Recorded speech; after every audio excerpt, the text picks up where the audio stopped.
Hello guys, इस वाली video में बात करेंगे गेट प्रिपरेशन की स्ट्रेटजी, पूरा प्रिपरेशन प्लान कि आप किस तरीके से गेट की तैयारी स्टार्ट कर सकते हैं।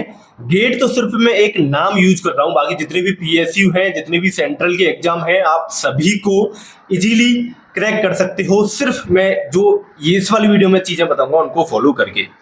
मैं ये वाली वीडियो बनाने के लिए एलिजिबल इसलिए हूं क्योंकि अभी गेट 2026 में मेरी मैकेनिकल में रैंक है 202।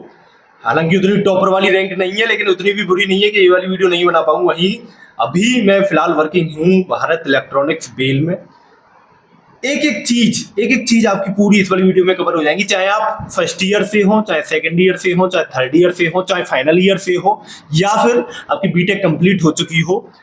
सब कुछ आपको इस वाली वीडियो में क्लियर हो जाएगा। इस वाली वीडियो देखने के बाद आपको कहीं भी जाने की जरूरत नहीं है। सबसे पहले स्टार्ट करेंगे सबसे फेमस क्वेश्चन को लेके, गेट की प्रिपरेशन किस ईयर में आपको स्टार्ट करनी चाहिए। देखो, जो आइडियल केस है, जो जनरली लोग फॉलो करते हैं, वो है थर्ड ईयर की स्टार्टिंग में, या फिर सेकंड ईयर की लास्ट में, या फिर थर्ड ईयर की स्टार्टिंग में। एक ही बात है दोनों, ठीक है। तो वहां से आप स्टार्ट कर सकते हो। उसके बाद अगर मान के चलो थर्ड ईयर आपकी क्रॉस भी हो चुकी है, तो भी फाइनल ईयर के स्टार्टिंग में स्टार्ट कर दो, तो भी कोई दिक्कत नहीं है, ठीक है। अब फिलहाल मैं इस वाली वीडियो में बताऊंगा कि आप थर्ड ईयर के स्टार्टिंग में स्टार्ट कर रहे हो, ठीक है। ये सोच के बताऊंगा, बाकी अप्लाई सबके ऊपर होगा। लास्ट में मैं कुछ चीजें बताऊंगा कि अगर आप फर्स्ट ईयर में हो तो भी किस तरीके से आप गेट की तैयारी आपको करने का बहुत ज्यादा इच्छा है, तो आप फर्स्ट ईयर से भी स्टार्ट कर सकते हो, सेकंड ईयर से भी स्टार्ट कर सकते हो, और बिना कुछ किसी लोड के, मतलब ज्यादा प्रेशर भी नहीं होगा। वो सब चीजें लास्ट के लिए अभी बताऊंगा। सबसे पहले ये बता देता हूं कि मैं गेट ही क्यों बोलता हूं। क्यों गेट, अब कई लोग सोच रहे होंगे भाई गेट के थ्रू तो वैकेंसी आती नहीं है, गेट के थ्रू तो अब पीएसयू भी आना बंद हो गए, वो अलग से अपना सीबीटी कंडक्ट कराते हैं। फिर गेट गेट गेट क्यों? तो उसका रीजन ये है, आपको मान के चलो आप अभी एचपीसीएल का एग्जाम आ रहा है, तो एचपीसीएल के लिए किसी भी कोचिंग का एक अलग कोर्स लॉन्च हुआ, तो आप उसके लिए प्रिपरेशन किए, उसका पूरा कोर्स वगैरह देखा, आपने पूरा कोर्स एचपीसीएल का लिया, ज्वाइन किया, लेक्चर देखे, टेस्ट सीरीज लगाई, दिया, एग्जाम नहीं हुआ, तो इसका मतलब आपने एचपीसीएल के को बेस मान के चला था। बाकी अब जो भी एग्जाम आएंगे उनके लिए क्या अलग से कोचिंग लोगे, क्या अलग से लेक्चर देखोगे, क्या नहीं। इसका मतलब जितने भी ये पीएसयू एग्जाम है, इन सभी के पिताजी है गेट, मतलब ये सभी उनके बेटे हैं। पीएसयू जितने भी हैं, गेट यहाँ पर उनके पिताजी हैं। तो अगर आपने पिताजी की तैयारी कर ली, अगर आपने जो सबसे टफ एग्जाम है उसकी तैयारी कर ली, तो ये बाकी के तो सारे के सारे हो जाएंगे। इसलिए मैं बार बार फोकस करता हूँ कि गेट की तैयारी करो, बाकी सारे के सारे अपने आप हो जाएंगे। सबसे मेन चीज, गेट की तैयारी कहाँ से करो। अगर आपने यहाँ पर कोई उल्टी सीधी तो नहीं, खैर कोई मान के चलो ऐसे ही रैंडम कोचिंग ले ली, ऐसे मन किया कि अरे यार ये वाली कोचिंग ठीक है, अपने मन से सोचा और वो ले डाली, पूरा वेस्ट, मतलब सब कुछ आपका वेस्ट हो सकता है। आपने पता चला एक साल लगभग तैयारी की, पूरा प्रिपरेशन की, नोट्स वोट्स बनाए, बाद में पता चल रहा है कि आपसे एग्जाम ही नहीं निकल रहे, आपके नोट्स से क्वेश्चन ही नहीं फंस रहे हैं। ये दुख जब आपको फील होगा तो काफी ज्यादा रिग्रेट आपको फील होगा, ठीक है ना। ये कई आ भी चुकी है मेरे पास कमेंट, अभी मैं लाइव ले रहा था उसमें बोल रहे थे 2 साल मैंने इस वाली कोचिंग में लगा दी, कोई भी एग्जाम नहीं निकल रहा है, कुछ भी मतलब फायदा नहीं मिल रहा है। तो सबसे मेन चीज है, चाहे आप थर्ड ईयर में कोचिंग लो, चाहे फाइनल ईयर में लो गेट की, या फिर गेट मतलब फाइनल ईयर के बाद लो, सबसे मेन चीज आपकी जो कोचिंग है वो एकदम बेस्ट कोचिंग होनी चाहिए। अब मैं कोचिंग का जिक्र नहीं करूंगा यहाँ पर, क्योंकि आधे लोग समझते हैं अरे प्रमोशन कर रहे हो, ये कर रहे हो, वो कर रहे हो, ठीक है ना।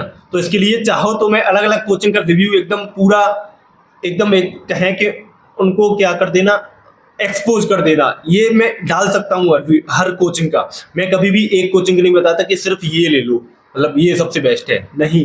एक कोचिंग कभी बेस्ट नहीं हो सकती, सब कोचिंग की अलग अलग पॉजिटिव हैं, अलग अलग नेगेटिव पॉइंट हैं, ठीक है ना। तो इससे रिलेटेड वीडियो में डाल दूंगा। आप फिलहाल चलते हैं मेन टॉपिक पर कि किस तरीके से आपको पूरा प्लान करना है। तो मान के चलो थर्ड ईयर में आपने कोचिंग ले ली, थर्ड ईयर की स्टार्टिंग में या फिर फाइनल ईयर की स्टार्टिंग में, कोई दिक्कत नहीं है। बस वो ये है कि थर्ड ईयर में कोचिंग ले लोगे तो थोड़ा फाइनल ईयर में अच्छा रिजल्ट ला पाओगे, फाइनल ईयर में कोचिंग लोगे तो थोड़ा एक साल गैप मतलब पड़ता जाएगा बस। तो सबसे पहले जैसे ही आपने कोचिंग ली, सबसे पहला कदम आपका होना चाहिए कि सिलेबस कंप्लीशन। सिलेबस कंप्लीशन का मतलब है लेक्चर आपको कंप्लीट करने हैं, आपको सब्जेक्ट जल्दी जल्दी लेक्चर पढ़ पढ़ के साथ में नोट्स जरूर 100%, 99 भी नहीं 100% जो भी आप पढ़ रहे हो उसके नोट्स आपके प्रॉपर होने चाहिए। आपकी राइटिंग में जो इतनी मोटी मोटी डायरी सी आती है, डायरी बोलते कॉपी बोलते फेयर जो भी है, ठीक है, वो ले आना, प्रॉपर नोट्स बनानी है हर चीज के, ठीक है ना। सिलेबस कंप्लीशन हो गया। अब सिलेबस जब भी आप लेक्चर कंप्लीट कर रहे हो तो 2 सब्जेक्ट दिन की लेके चलना। 2 सब्जेक्ट का मतलब है, ऐसे मान के चलो, एक आपने कोई भी मान लो यार, तो मैकेनिकल क्या बता देता हूँ, एक आपने ले ली फ्लूइड मैकेनिक्स, दूसरी ले ली थर्मोडायनेमिक्स, तो ये 2 सब्जेक्ट पैरेलली लेके चल रही है। वो इसलिए क्योंकि मान के चलो एक सब्जेक्ट आप रोजाना पढ़ रहे हो, एक ही टीचर से पढ़ रहे हो, तो बोरिंग फील होता है कभी कभी। तो क्या करना है, जब भी बोरिंग फील हो स्विच कर दी सब्जेक्ट कि आप इनसे पढ़ लेता हूँ, ठीक है। इस तरीके से आप प्लान कर सकते हो। ऐसे भी प्लान कर सकते हो कि सुबह दूसरे टीचर से दूसरी सब्जेक्ट, शाम को किसी अलग टीचर से अलग सब्जेक्ट, ये बता दिया। अब देखो, जो भी आप पढ़ते जा रहे हो, जो भी लेक्चर पढ़ते जा रहे हो, जो भी नोट्स उस लेक्चर से बनाते जा रहे हो, उसका रिवीजन आपको करना है जस्ट अगले दिन सुबह मॉर्निंग में इसलिए क्योंकि रिवीजन करने में थोड़ी सी बोरियत महसूस होती है। अगले दिन की सुबह आप एकदम नया फ्रेश माइंड होता है, तो आप पढ़ोगे, चीज़ों को रिवाइज करोगे तो अच्छा रहेगा। इसके लिए आपको क्या करना है, रिवीजन के लिए 3 तरीके के हाईलाइटर लेनी है। सबसे पहले मतलब ऐसे सुबह जब रिवीजन कर रहे हो तो एक हाईलाइटर से जो भी मेन इंपॉर्टेंट चीजें हैं या फिर जो कि आपको नहीं याद है उनको हाईलाइट करना है।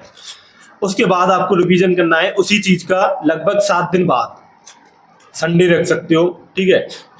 जितनी भी आपकी ये स्ट्रेटेजी रहेगी उसमें सबसे मेन स्टेप रहेगा रिवीजन का।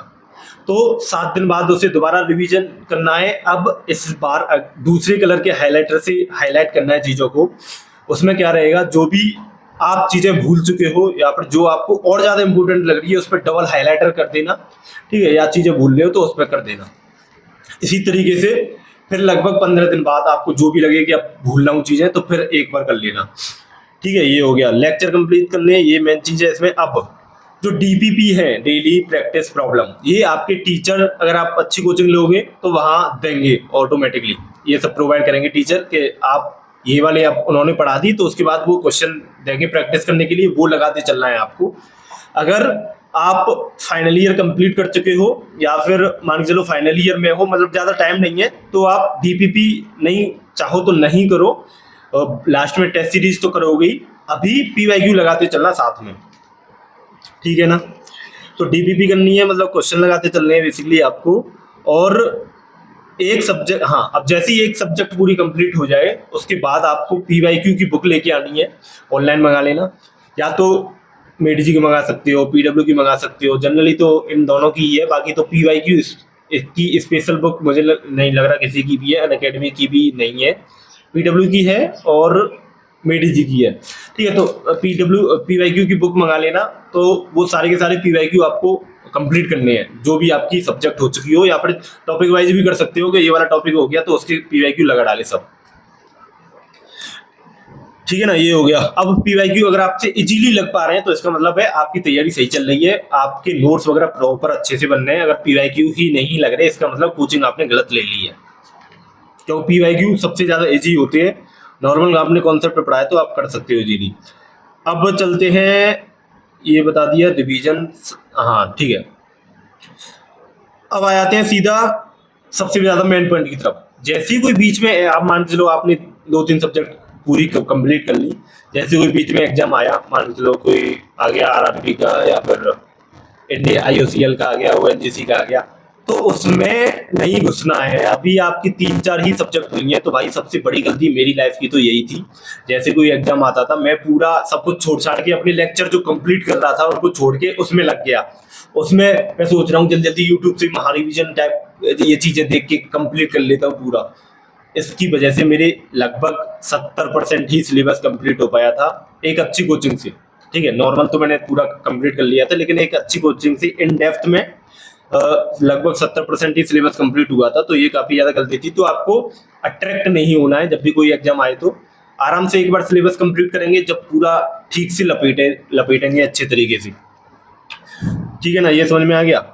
तो कोई भी एग्जाम से, जैसी कोई एग्जाम आए तो ऐसा नहीं उसकी तैयारी में लग जाना, कुछ नहीं, अपना पढ़ते रहो। हाँ, फॉर्म भर सकते हो, एग्जाम दे के आ सकते हो, लेकिन ऐसा नहीं कि उसी की तैयारी में लग गए, ऐसा कुछ नहीं करना है। अब जैसे ही ये कंप्लीट हो, तो जैसे ही आपके सब सारे लेक्चर कंप्लीट हो, तो आप क्या करना है, एक तो रिवीजन पैरेलली लेके चलना है आपको, सब सब्जेक्ट जल्दी जल्दी रिवीजन मारते चलना है, और टेस्ट सीरीज ले लेना कोई। जैसे ही आपके लेक्चर सारे कंप्लीट हो, टेस्ट सीरीज ले लेना किसी की भी कोचिंग की, जो भी आपको अच्छी लगे, उसमें टॉपिक वाइज, सब्जेक्ट वाइज, और फिर लास्ट में मॉक टेस्ट, PYQ, ये सारे के सारे आपको लगाने हैं फिर जल्दी जल्दी, ठीक है। तो टेस्ट सीरीज और रिवीजन, ये जैसे ही आपके लेक्चर सारे कंप्लीट हो, ये सिर्फ दो चीजें बचेंगी आपके पास, टेस्ट सीरीज और रिवीजन। टेस्ट सीरीज में आपको नए नए क्वेश्चन देखने को मिलेंगे, तो यहाँ से आपकी अच्छी प्रैक्टिस हो जाएगी। ये हो गया। अब जो मेन पूरा तरीका है वो मैंने बता दिया। अब बात करते हैं, अगर कोई फर्स्ट ईयर में है, कोई सेकंड ईयर में है, या फिर कोई थर्ड ईयर में भी है और गेट की कोचिंग उसने नहीं ली है, तो उसके लिए क्या तरीका है। तो देखो, उसके लिए तरीका ये है, फर्स्ट ईयर में अगर कोई है तो फर्स्ट ईयर में देखो कि फर्स्ट ईयर के सिलेबस में ऐसी कौन सी सब्जेक्ट है, ऐसे कौन से टॉपिक हैं जिनसे गेट में क्वेश्चन आते हैं। तो फर्स्ट ईयर में सिर्फ इंजीनियरिंग मैथमेटिक्स ही ऐसी एक सब्जेक्ट है जिससे कि गेट में आपको क्वेश्चन देखने को मिलेंगे। तो आपको क्या करना है, वो वाले चैप्टर को गेट लेवल का पढ़ लेना है। गेट लेवल का पढ़ने के लिए आप सिंपली यूट्यूब पे जाओगे, वो वाले चैप्टर को सर्च करोगे, गेट पीछे लगा दोगे, तो PW के, मेडी जी के तो नहीं मिलेंगे, क्या PW के, अनअकैडमी के, ठीक है, एक गजेंद्र पुरोहित सर है, वो मैथमेटिक्स पढ़ाते हैं, वो भी गेट लेवल का हैक करा देते हैं। तो ये सब आपको फिर वहां से पढ़नी है। जैसे ही आप सेकंड ईयर में आए, सेकंड ईयर में आपको लग रहा है कि अरे ये वाली सब्जेक्ट भी गेट के सिलेबस में है, ये भी है, ये भी है, तो उनको गेट के लेवल का आपको यूट्यूब से जाके पढ़ लेना है। तो ऐसा करने से क्या होगा, ऐसा करने से ये होगा कि गेट लेवल की तो आपकी तैयारी होती रहेगी, साथ में साथ आपके सेमेस्टर की भी एग्जाम की तैयारी होती रहेगी साथ ही साथ। ये सबसे बेस्ट पॉइंट है, ठीक है ना। तो ये आप इससे एक्स्ट्रा कर सकते हो। सबसे एक और मेन चीज जो कि मैं स्टार्टिंग में बोलनी चाहिए थी, लेकिन ठीक है अब बोल रहा हूँ, तो ये है, अगर कोई सोचे कि मैं बिना कोचिंग के 4 डालूंगा, बिना कोचिंग के क्रैक कट डालूंगा, कुछ भी नहीं होने का। कोचिंग नहीं लेके अगर आप टॉप करने की सोच रहे हो, तो मुझे नहीं लग रहा ये पॉसिबल है। वो कुछ ही बच्चे होते हैं जिनका जो दिमाग है वो अलग लेवल का होता है, एकदम अच्छे खासा शार्प माइंड जैसे बोलते हैं। तो अगर आपको लग रहा है कि आप उनमें से एक हो, आप जेईई एडवांस में ऑल इंडिया रैंक 100 के अंदर आ चुके हो, तो आप बिल्कुल बिना कोचिंग के ट्राई कर सकते हो। लेकिन बाकी जितने भी हैं, मेरे हिसाब से भाई सारे के सारे कोचिंग ले लेना, और अच्छी कोचिंग लेना, ठीक है। तो कोचिंग से रिलेटेड आपको ऐसा कोई ऐसे कोचिंग एक्सपोज, या एक्सपोज क्या मतलब है, रियलिटी, अगर वो अच्छा पढ़ाती है तो अच्छा ही बताऊंगा उनकी, और कुछ नेगेटिव पॉइंट है उस कोचिंग के तो नेगेटिव बताऊंगा। इस तरीके की कोई वीडियो चाहिए तो बताना। मेन बात ये है, यूट्यूब से पढ़ के नहीं हो पाएगा भाई, अच्छी रैंक नहीं ला पाओगे कहीं ना कहीं। ये मेरे से आगे कमेंट में लिखोगे कि अरे यार, अरे सर 5 नंबर से रह गया, अरे सर 2 नंबर से रह गया, अरे सर CBT तो हो गया पर इंटरव्यू में रह गया। ये हमेशा इस तरीके की प्रॉब्लम आती रहेंगी। मेरी वीडियो में देखो, कोई भी पीछे बैकग्राउंड अच्छा नहीं मिलेगा आपको, ना कोई आपको बीच में क्या बोलेंगे कि जिससे अच्छे तरीके की एडिटिंग नहीं मिलेगी। नॉर्मल वीडियो है, बस मैं बोलता हूँ उतना ही काफ़ी है। लेकिन जो कंटेंट मैंने बताया है इस वाली वीडियो के अंदर, वो काफ़ी ज़्यादा आपके लिए हेल्पफुल साबित हो सकता है, अगर आपने ये सारी की सारी चीज़ें फॉलो कर ली जो भी मैंने इस वाली वीडियो में बताई है। इस वाली वीडियो में इतना ही। और किसी भी टॉपिक के ऊपर आपको वीडियो चाहिए तो प्लीज़ कमेंट सेक्शन आपके लिए खुला हुआ है। बाय।